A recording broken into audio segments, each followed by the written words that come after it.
कल मैंने ईडी के कारनामों का और ईडी कैसे जबरन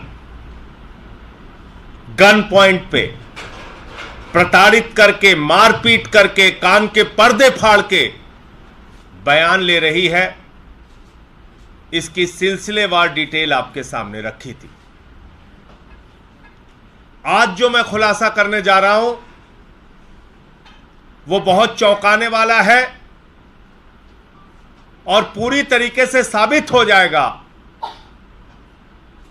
कि ईडी वास्तव में झूठे, बेबुनियाद, बिना सिर पैर के केस बनाने पे लगी हुई है। कोई तथ्य नहीं, कोई प्रमाण नहीं, कोई बयान नहीं, झूठे केस बनाओ, झूठे केस दर्ज करो। पिछले कई दिनों से बार बार मीडिया में ईडी के माध्यम से मेरा नाम लिया जाता है। मैं बड़ा परेशान था, कई रात सो नहीं पाया, पूरा जीवन ईमानदारी से बिताया, पूरी ईमानदारी से, 100% ईमानदारी से अपना जीवन बिताता हूं। मैं बड़ा परेशान हुआ कि जिस आबकारी नीति से मेरा कोई लेना देना नहीं, उसमें ईडी बार बार मेरा नाम क्यों ले रही है। अखबारों में, मीडिया में, टीवी चैनल पे खबरें क्यों प्लांट की जा रही हैं। जब खबर चली मीडिया में, मैंने जानकारी ली तो पता चला ईडी की चार्जशीट में मेरा नाम है। मैंने चार्जशीट खोजी, चार्जशीट में क्या लिखा है वो मैं आपको पढ़ के सुना रहा हूं। ये ईडी की चार्जशीट है, ईडी की चार्जशीट। इस चार्जशीट में कहा गया है कि 1/10/2022 को दिनेश अरोड़ा ने यह बताया कि अमित अरोड़ा की एक दुकान का ट्रांसफर, अमित अरोड़ा की एक दुकान का, शराब की दुकान का ट्रांसफर संजय सिंह के डायरेक्शन पर मनीष सिसोदिया ने किया। अब पहला सवाल होता है कि संजय सिंह कौन होते हैं डायरेक्शन देने वाले। लेकिन इस स्टेटमेंट में लिखा गया, इस चार्जशीट में लिखा गया कि दिनेश अरोड़ा ने ऐसा बताया कि अमित अरोड़ा की शराब की दुकान संजय सिंह के डायरेक्शन पर मनीष सिसोदिया ने ट्रांसफर की। इसका आबकारी नीति से कोई लेना देना नहीं, मैं आपको फिर क्लियर कर दूं। इस अमित अरोड़ा की कोई शराब की दुकान है जिसके ट्रांसफर करने की बात कही जा रही है। यह लीकर पॉलिसी के पहले का मामला बताया जा रहा है। इसको ध्यान से समझिएगा। यह कौन कह रहा है? ईडी कह रहा है। कहां कह रहा है? अपनी चार्जशीट में कह रहा है। कब कह रहा है? 6 जनवरी को।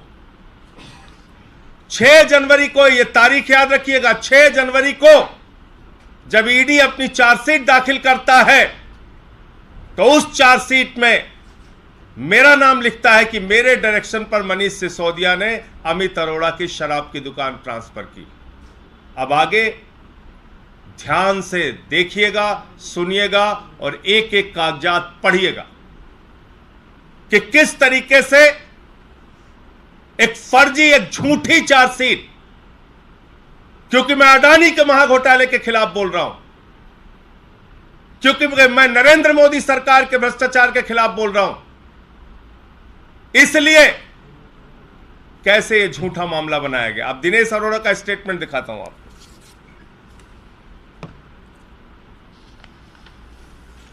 यह है दिनेश अरोड़ा का स्टेटमेंट जो ईडी ने दर्ज किया। यह चार्जशीट है 6 जनवरी वाली और यह दिनेश अरोड़ा का स्टेटमेंट है। इस स्टेटमेंट में यह कहा जा रहा है कि एक्साइज कमिश्नर राहुल सिंह ने रूटीन वे में अमित अरोड़ा की दुकान का ट्रांसफर किया। इसमें संजय सिंह के नाम का कहीं कोई दूर दूर तक जिक्र नहीं। ईडी ने खुद जो 50 में बयान लिया दिनेश अरोड़ा का, उसमें संजय सिंह के नाम का कहीं कोई जिक्र नहीं। यह भी आपको उपलब्ध करा दूंगा। यह कब लिया गया? यह लिया गया 1/10/2022। जो चार्जशीट में डेट लिखी है वही डेट ईडी के द्वारा दर्ज किए गए बयान में लिखी है। अब और मजेदार बात आपको बताता हूं, देखिए कैसे झूठे मामले बना रहे हैं। अब न्यायालय के समक्ष जो सबसे तथ्यपूर्ण और सच्चा बयान माना जाता है, न्यायालय के समक्ष दिनेश अरोड़ा ने जो बयान दिया 164 का बयान, वो 164 का बयान क्या कहता है? वो 164 का बयान कहता है कि अमित अरोड़ा ने दिनेश अरोड़ा से जब ये ट्रांसफर की बात करी तो दिनेश अरोड़ा लिख रहा है कि मैंने इस बारे में ना डिप्टी सीएम से बात करी ना संजय सिंह से। ये देखिए, ये माननीय न्यायाधीश के सामने दिया गया दिनेश अरोड़ा का बयान है। दिनेश अरोड़ा कह रहा है कि मैंने इस बारे में ना डिप्टी सीएम से बात करी ना संजय सिंह से। आपके लीडर्स मेरे नॉलेज में लीकर कंजम्पशन के अगेंस्ट हैं, ये जोड़ रहा है। आपके नेता मेरी जानकारी के हिसाब से लीकर कंजम्पशन के अगेंस्ट हैं। ना डिप्टी सीएम पीते हैं ना संजय सिंह। ये बयान पढ़िए आप, इसकी कॉपी मैं आपको दूंगा अभी। देखिए कैसे झूठे केस बनाए। आगे लिख रहा है, अमित अरोड़ा इसको कह रहा है कि नए एक्साइज कमिश्नर आए हैं राहुल सिंह। राहुल सिंह को इस सीट पर मैं लेकर आया हूं, अमित अरोड़ा कह रहा है। और इसने अमित अरोड़ा ने राहुल सिंह से इनकी मुलाकात कराई, दिनेश अरोड़ा की। और फिर इसमें आगे तारीख दी हुई है। यह कह रहा है कि जब ये मुझे इंसिस्ट करने लगा कि आप डिप्टी सीएम से बात करिए, तो मैंने डिप्टी सीएम से कहा, तो डिप्टी सीएम ने कहा मैं देखता हूं। और 22-23 मार्च को राहुल सिंह का फोन आया कि आपका ट्रांसफर लेटर रूटीन वे में अप्रूव हो गया है। आपका ट्रांसफर लेटर रूटीन वे में, यानी कि पूरी प्रक्रिया का पालन करते हुए अप्रूव हो गया है। अब मैं भारत के प्रधानमंत्री से, देश की ईडी से,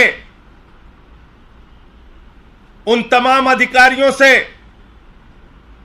यह पूछना चाहता हूं कि किसके दबाव में, जब बयान में मेरा नाम नहीं, न्यायालय के सामने दिए गए बयान में मेरा नाम नहीं, ईडी के सामने दिए गए स्टेटमेंट में मेरा नाम नहीं, तो ईडी के अधिकारियों की हिम्मत कैसे हुई कि उन्होंने चार्जशीट में मेरा नाम लिखकर मुझे बदनाम करने की कोशिश की, मीडिया में मेरे खिलाफ खबरें चलवाई, भारतीय जनता पार्टी के लोगों के द्वारा प्रायोजित पीसी कराई गई। और मैं आज इस प्रेस वार्ता के माध्यम से कहना चाहता हूं ईडी के अधिकारियों से कि नरेंद्र मोदी जी ने तो अपने लिए नियम बना लिया है, रिटायरमेंट की उम्र उनकी 75 साल है, लेकिन न्याय की प्रक्रिया में जब तुम लोग फंसोगे तो फिर दुनिया में कोई बचाने नहीं आएगा।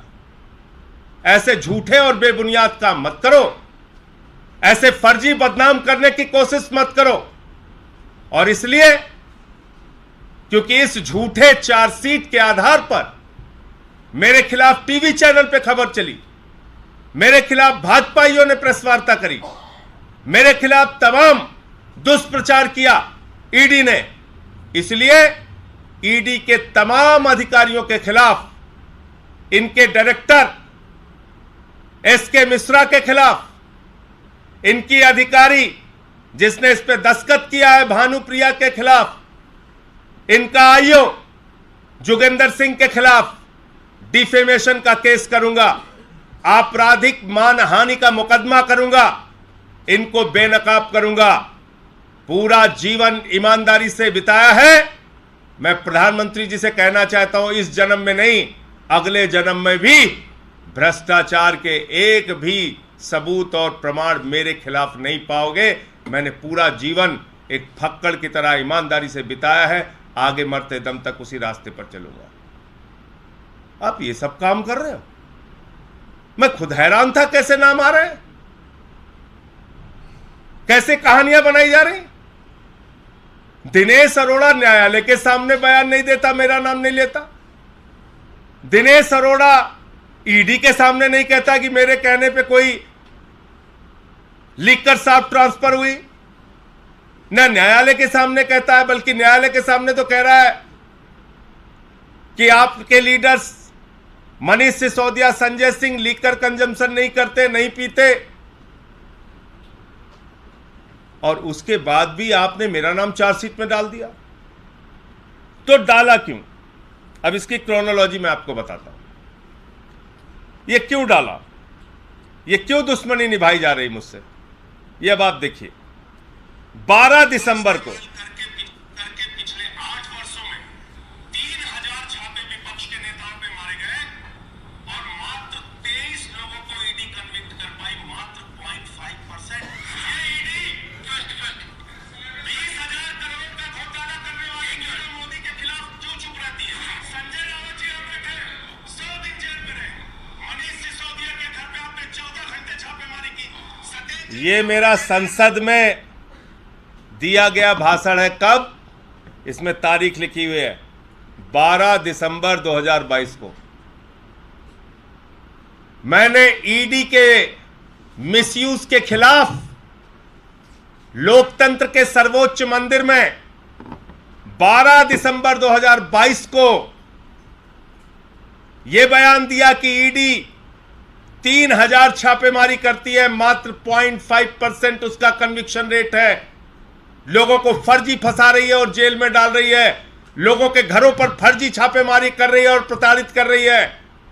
यह मामला देश की संसद में मैंने उठाया और भारत की संसद ने मुझे कहा, माननीय सभापति जी ने मुझसे कहा कि जो बातें आप कह रहे हैं उसको रिकॉर्ड पर लाइए।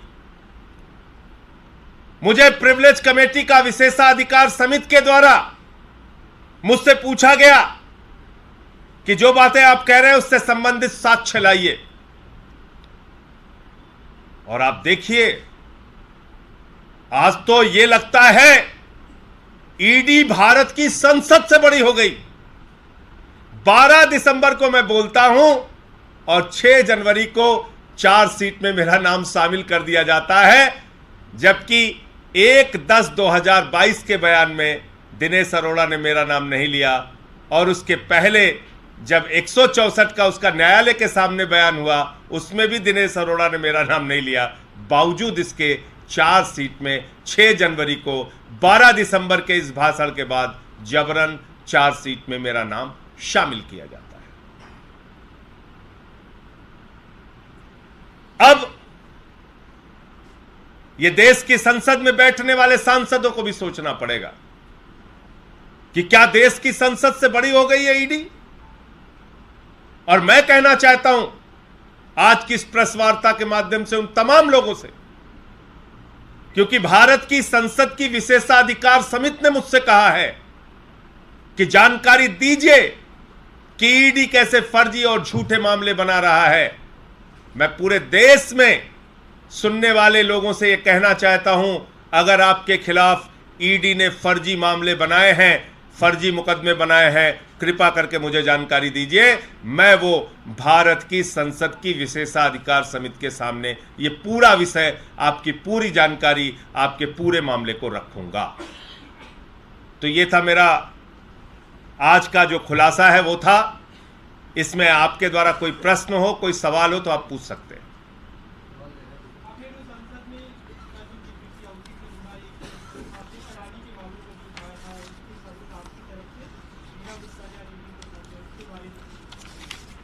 देखिए, ये भी बड़ी अजीब बात है। अच्छा आपने याद दिलाया।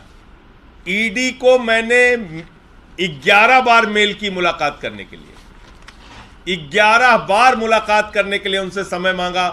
अडानी के घोटाले पर मुझे जानकारी देनी है, समय दे दो। अडानी के घोटाले पर मुझे जानकारी देनी है, समय दे दो। कोई जानकारी नहीं दी गई, कोई समय नहीं दिया गया। लास्ट में उनकी तरफ से एक मेल आता है, जवाब आता है कि आप बंद लिफाफे में आकर इसको रिसीव कराइए।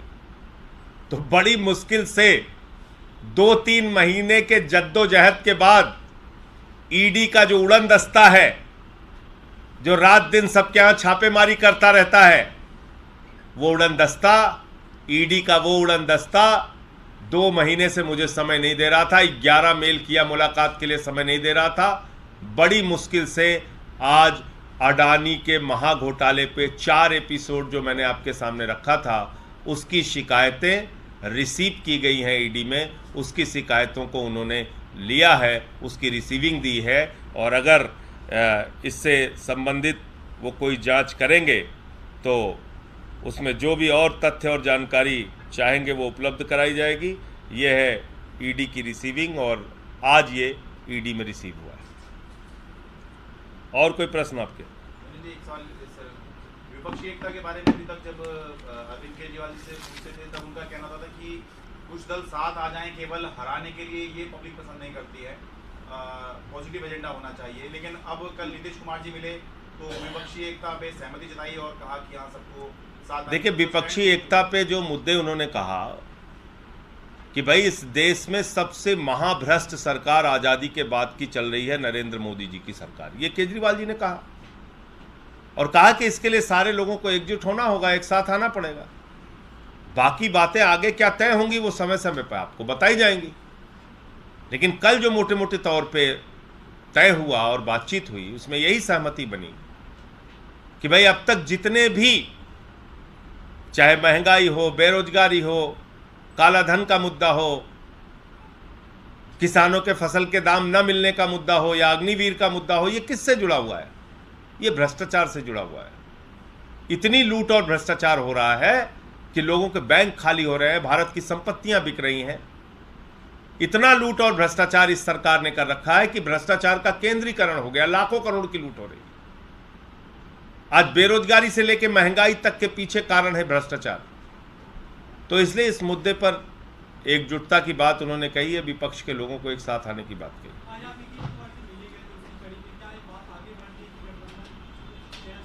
अब जब कुछ बातचीत सार्थक होगी तो आपको जानकारी देंगे। सर, अतीक अहमद के बेटे का एनकाउंटर कर दिया गया है यूपी में।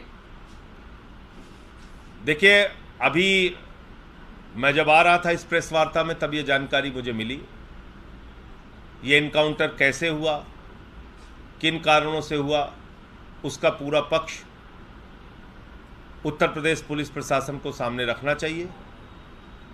क्या उनके ऊपर फायरिंग हुई, क्या ऐसी इनकाउंटर की परिस्थितियां बनी, ये सारी जानकारी देनी चाहिए उनको। अभी तो मैं प्रेस वार्ता में आया तभी ये जानकारी मुझे मिली है, उसके बाद हम इस पर कोई प्रतिक्रिया देंगे।